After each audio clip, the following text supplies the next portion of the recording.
Watching sports in prime now, the FIBA African Championships, the men's basketball continental championship basically are soon upon us.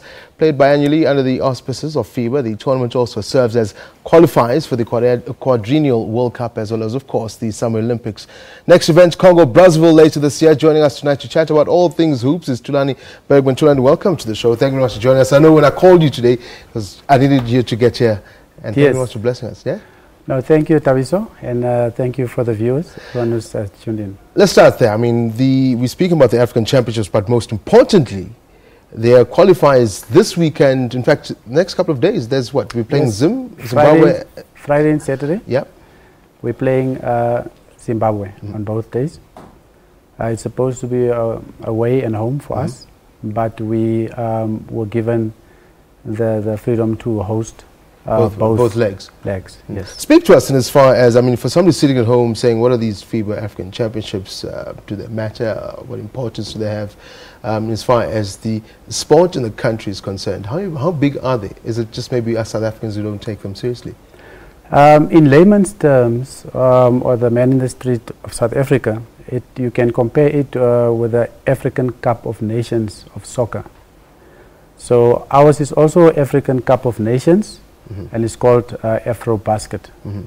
So that is basically the parallel I can give for that. And with that, saying that the entire continent is activated or active in basketball. It's just that the South African public is not well. I mean, I want us to get there as well. In fact, I want us to get the importance and the intricacies surrounding these qualifications and what it means. We go to Congo Brazzaville. We speak about Olympic Games, the possibility of South Africa being there. Last I checked, I think it was 2000 Sydney or 2004 Athens that we had a basketball team at the Olympic Games. Am I correct?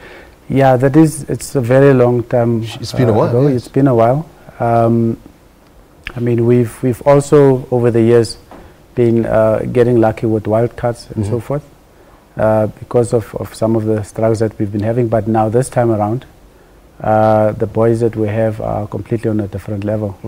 We don't want wild cards. We're playing to qualify. Straight qualification. Yes. Let's come back home for the game. We've seen the advent of the local basketball league. Some question is it good enough? Is it big enough? Is it doing the job that wanted to do? But the importance then comes into the structures, back room in the office where things get the ball rolling. How's that coming across? I know it hasn't been happy days all around. I mean, I've followed basketball for quite a while. That office has been up and down. You guys are, I don't want to say you're fighting a losing battle, but when you spoke earlier today, you spoke about how you guys are struggling even just to make this qualifier this weekend. Your families are going hungry just to make sure that South Africa has a participating chance at the Worlds and even at the Olympic Games. Yes, there's a lot of compromise and risk that a lot of people have been taking because of the structural issue that we're having at Basketball South Africa that is following the resignation of the administration in 2015, which left us basically without administrative staff. So following that, there's other issues that were also then raised, or, flags were raised when resignation started happening, and the remaining board members decided not to jump ship when you see administration. Why is administrators, what is happening at Basketball South Africa that administrators, they don't last more than a year there, if most 2 years? There's always something about that office that somehow I don't understand, because basketball at one point was the fastest growing sport in the country, but seemingly it seems that there's no happiness.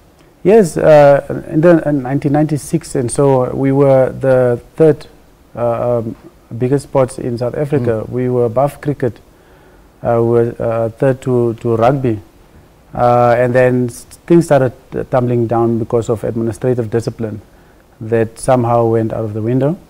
And also, as far as I think electing leadership is concerned, I think there was probably a systematic problem as far as selecting the leadership of Basketball South Africa is concerned over the years. But we've reached that point where we're saying, but okay, let's look at, especially in 2015, we said let's look at what is there a common factor as far as the number of years is concerned, you know, that we've experienced.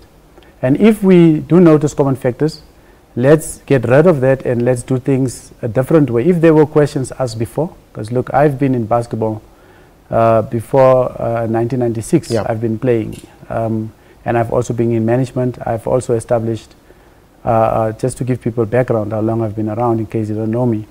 I've also recently, with the BNL launch, established the first professional club to play in a professional league in the Free State Golden Warriors.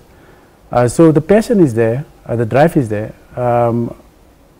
So that is basically what I feel that drove even our families to say, you know, your wife to say, no, it's fine. I don't worry about those weaves now. You can use that money to make sure that you push basketball to get where it needs to get, you know. Yeah.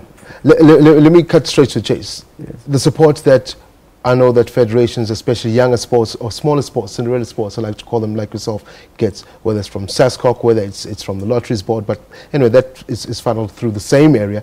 Are we getting that as Basketball South Africa right now? You guys who are currently in that hot seat organizing even these matches, how are you doing it? How are you surviving? Are you getting financial aid? We don't get money from government. SRSA, SASCOC, not coming to the party. We've been battling with SASCOC since last year. Yet you got these competitions going on anyway. Yes, we got them up and running anyway. We've had friends, we've had businessmen who's been playing. Remember, guys, basketball is not a new sport in South Africa. Some of these guys that grew up like myself in basketball are now professionals. I myself am a software engineer. And these guys started taking up the responsibility and taking risks. And also existing service providers. For example, we have Stay City, you know, as our commendation, you know, sponsor. They really there's people taking risks out there for us. Tell you what, my director says we've run out of time, but I want us to do this. I want us to have a chat again, hopefully sometimes, hopefully even after this tournament. I'm extending this invite to you. I'd like us to come back because obviously there's bigger issues that we need to deal with just this weekend. 30 seconds, let's wrap up this weekend. South Africans want bums on seats. We want them to come through and support the team. Quickly tell people at home, how do they go around doing that?